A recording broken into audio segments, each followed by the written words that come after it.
नमस्कार, जय हिंद, वंदे मातरम। आप देख रहे हैं चाणक्य न्यूज इंडिया और मैं हूं आपके साथ वैशाली। आइए करते हैं इस वक्त की प्रमुख खबरों की शुरुआत। रायबरेली में स्वास्थ्य महकमे के भ्रष्ट अधिकारियों के चलते प्राइवेट नर्सिंग होम लोगों की जिंदगियों से खेल रहा है। अब तक गलत उपचार के चलते कई महिलाएं सहित मासूम बच्चे जान गंवा चुके हैं। हाल में ही जनपद के परसदेपुर स्थित ओम गंगोत्री अस्पताल में एक महिला की प्रसव के दौरान मौत हो गई, जिसके बाद मृतक महिला के परिजनों ने अस्पताल पर गंभीर आरोप लगाया था। पहले तो स्वास्थ्य महकमा पूरे मामले को दबाने में जुटा रहा, लेकिन जब मामला मीडिया में आने के बाद डीएम हर्षिता माथुर ने मामले को संज्ञान में लिया, तब अस्पताल बेनकाब हो सका और अस्पताल का लाइसेंस निलंबित के बाद रद्द कर दिया गया है। हालांकि दर्ज मुकदमे के बाद अभी तक अस्पताल संचालक और डॉक्टर फरार हैं। इन तमाम मुद्दों को लेकर साथ हमारे लखनऊ मंडल प्रभारी शैलेंद्र मौर्य जुड़े हुए हैं। आइए देखते हैं क्या है पूरा मामला। उत्तर प्रदेश सरकार लगातार स्वास्थ्य महकमे को सुधारने का कार्य कर रही है, लेकिन रायबरेली जनपद के जो जिम्मेदार अधिकारी हैं, जिन लोगों ने भ्रष्टाचार को इतना बढ़ावा दे दिया है कि प्राइवेट अस्पतालों में आए दिन घटनाएं होती रहती हैं, लेकिन उस पर अभी तक कोई कार्यवाही या बीते दिनों कभी कोई कार्यवाही नहीं होती, क्योंकि यहाँ के जो जिम्मेदार अधिकारी हैं वो भ्रष्ट हो चुके हैं। उनको कुछ नहीं दिख रहा है कि जनपद में हो क्या रहा है, वो सिर्फ अपनी जेबें गर्म करने का काम कर रहे हैं। हमारे साथ ज़्यादा बातचीत करने के लिए विजय विद्रोही जी हमारे साथ जुड़े हुए हैं। सर, अपना परिचय दीजिए। मैं Vijay Vidrohi, all India central council of trade unions Uttar Pradesh का अध्यक्ष हूँ। जी, स्वास्थ्य महकमे को लेकर आपका क्या कहना है? बीते दिनों परसदेपुर में एक नर्सिंग होम में एक महिला की प्रसव के दौरान मृत्यु हो जाती है, उस पर आप क्या कहना चाहेंगे? देखिए, एक बात ये समझिए कि वो जो मृत्यु हुई उसके बारे में भी कहा जाता है कि उस महिला को उसके परिजन और उसकी आशा दोनों उसको सीएससी ले गए थे, लेकिन सीएससी में उसको इलाज देने के बजाय उसको दूसरे अस्पताल में जाने की सलाह ज़बानी तौर पर दे दी गई। और फिर वो एक नर्सिंग होम में गए, एक अस्पताल में गए जहाँ पर उसमें माता की मौत हो गई। ये मसला दरअसल में खाली रायबरेली का नहीं है, पूरे उत्तर प्रदेश के अंदर जितना राष्ट्रीय स्वास्थ्य मिशन के अधीन जितना सामुदायिक स्वास्थ्य केंद्र, जितना प्राथमिक स्वास्थ्य केंद्र, ये दोनों बने हुए हैं, सीएससी और पीएससी, ये एक्चुअल में भ्रष्टाचार के इस समय संगठित गिरोह में तब्दील हो गए हैं।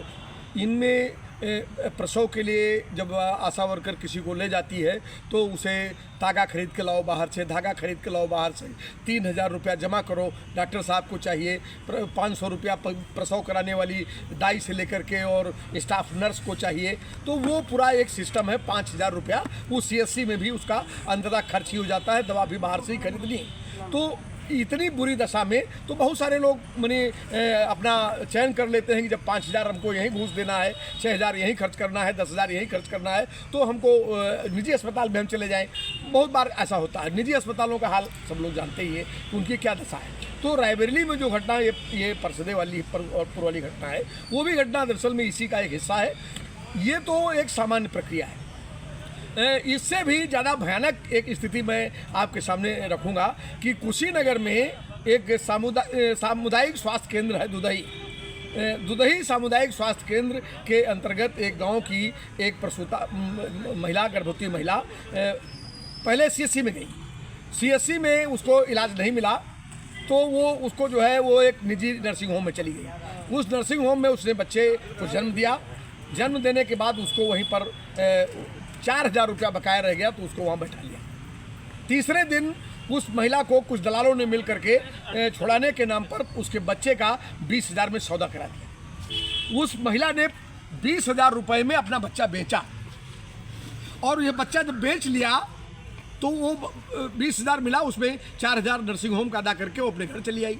ये वहाँ के किसी यूट्यूबर ने इस खबर को उठाया, तो वो पूरे प्रदेश भर में भाकपा माले का एक जांच दल गया और उसने इस सवाल को राजधानी में एक प्रेस कॉन्फ्रेंस करके जब आगे उठाया तो सरकार को होश आया कि ये क्या हो रहा है।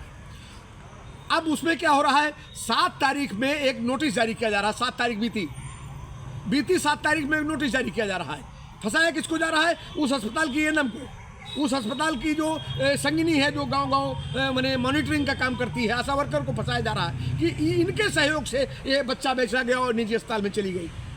आप देखिए कितनी दुर्दांत अवस्था है कि 4,000 रुपये के लिए किसी महिला को अपना बच्चा बेचना पड़ता है। ये प्रदेश उड़ रहा है, आसमान में विकास की आंधी चल रही है। यहाँ उत्तर प्रदेश के मुख्यमंत्री कहते हैं, स्वास्थ्य मंत्री रोज कहते हैं कि हमने गुणवत्तापरक स्वास्थ्य व्यवस्था का माने हमने मुजाहरा कर दिया है और सब हमारे यहाँ सब ठीक चल रहा है, हमारे अस्पताल बढ़िया चकाचक है। लेकिन हालत यह है कि आपके CSC काम नहीं कर रहे हैं।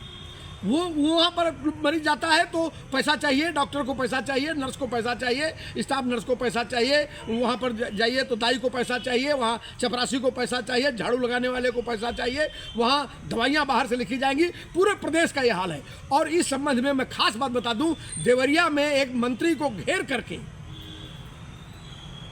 किरण मिश्रा है उस महिला का नाम, वहाँ हमारी आशा वर्कर्स यूनियन की सेक्रेटरी है, उन्होंने घेर करके मंत्री से कहा कि हमारे अस्पताल में तागा धागा ग्लव्स से लेकर दवाई तक और 3,000 रुपया वसूली की जाती है गर्भवतियों से, और आज तक कोई कार्रवाई नहीं हुई। 1,000 चिट्ठियाँ, 1,000 मेल सरकार के पास पड़े हुए हैं जिनके मैं स्क्रीनशॉट भेज सकता हूँ आपको। हजारों शिकायतें इस तरह की गई कि इनकी CSC में वसूली हो रही, करते नहीं हैं आप। और सजा देने के लिए जब कोई प्राइवेट अस्पताल में जाके मर जाएगा, या कुशीनगर की जो घटना हो गई, इसमें किसका गला दबाने की कोशिश की जा रही।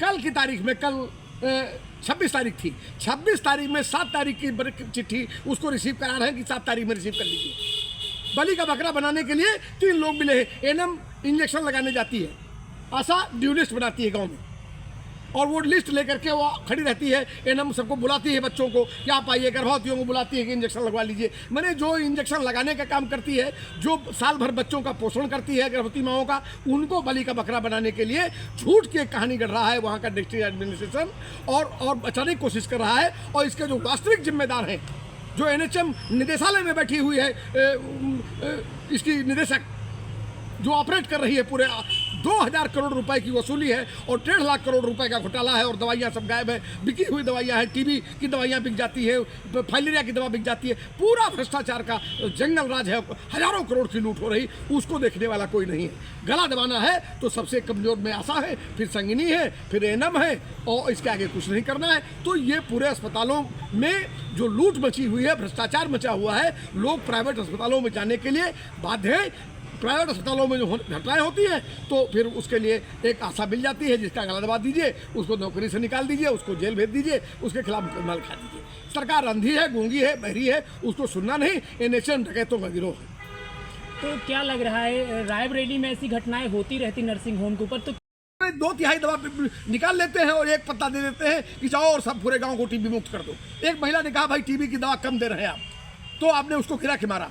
सीतापुर में अभी जूतों से मारा उस महिला को, मैं उसका वीडियो आपको दे सकता हूं, आप उसको अपने मतलब इस खबर के साथ आप तय कर सकते हैं। और उस शिकायत को जो मैंने NHM के निदेशक को और स्वास्थ्य मंत्री को मैंने भेजी है, वो शिकायत भी मैं आपको स्क्रीनशॉट देता हूं। कोई कार्रवाई उसके खिलाफ नहीं जो TB की दवाइयाँ बेच रहा है। तो ये पूरा एक नेक्सस है, एक गठजोड़ है, और इस गठजोड़ में उत्तर प्रदेश की जनता मर रही है, गरीब गुरबे मर रहे हैं, उनके इलाज का कोई ठिकाना नहीं। सर्दी जुकाम बुखार फाइलेरिया TB मौतों का एक नया दौर शुरू है। लोगों को डेंगू हो रहा है, मच्छर जनित बीमारियां हो रही, संचारी रोग में वो दवाइयाँ कहाँ जाती हैं। आप दस्तक अभियान चलाते हैं, दस्तक अभियान में ज़रूरत यह है कि 7 तरह की दवाइयाँ हैं जो घर घर जाएंगी और वो बांटेंगी कि प्रिकॉशनरी ये दवा लीजिए, ये प्रिलिमिनरी जिसे कहते हैं ना, एक प्राथमिक एड्स बॉक्स, उस प्राथमिक स्वास्थ्य वाला जो होता है ना, सहायता बॉक्स, वो सहायता की दवाइयाँ बांटती चलती।